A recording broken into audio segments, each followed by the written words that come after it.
Leader Gorbachev نے بین الاعظمی میزائلوں پر پابندی کے لیے مذاکرات کا اعلان کیا، اور یہ ایک حیرت انگیز اعلان کیا کیونکہ انہوں نے کہا کہ یہ یک طرفہ جو ہے فیسیلیٹیشن ہے اور ہم اس پہ کوئی شرط نہیں رکھیں گے۔ یہ حیران کن اعلان تھا جس کی وجہ سے پورے یورپ اور امریکہ میں خوشی کی لہر دوڑ گئی تھی، لیکن خوشی سے زیادہ ان کو حیرت ہوئی تھی۔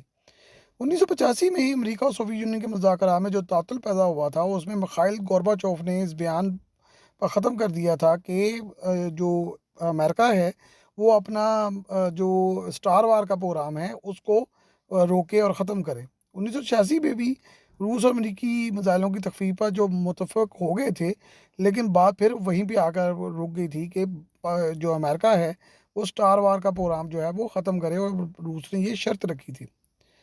مخائل گورباچوف نے اچانک یہ شرط کیوں مان لی، یہ تو ایک تاریخ کا حصہ ہے، لیکن امریکی یہ شرط ماننے کو تیار نہیں تھے اور اپنا اسٹار وار کا پروگرام جو ہے وہ کنٹینیو رکھے ہوئے ہیں، اور آج بھی ان کا یہ پروگرام جو ہے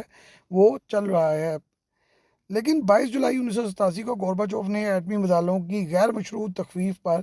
جو ہے وہ آفر کر دی، اور معاہدہ جو ہے وہ طے پا گیا۔ ان ایٹمی میزائلوں کی مہار جو ہے وہ 3500 سے 5000 کلومیٹر تک تھی، اور ان کے وسیع اڈے جو تھے پورے یورپ میں جو ہے وہ پھیلائے ہوئے تھے، اور نیٹو کے سب ممالک میں یہ جو میزائل تھے وہ فٹ کیے ہوئے تھے۔ سوویت یونین نے اپنے پورے ملک کے علاوہ وارسا پیکٹ میں بھی ان میزائلوں کو جو ہے اپنی سائٹ پر نصب کیا ہوا تھا، اور انہوں نے اس کو ہٹانے اور ختم کرنے پر فوری اتفاق کر لیا۔ اسی اعلان کی بنیاد پر دسمبر 1987 میں امریکہ اور سوویت یونین کے درمیان ایک تاریخی معاہدہ ہوا، اور یورپ نے ان میزائلوں کو چند ماہ بعد ہٹانا شروع کر دیا، اور یہ ایک بہت بڑے ایونٹ کی جو ہے وہ شروعات تھی۔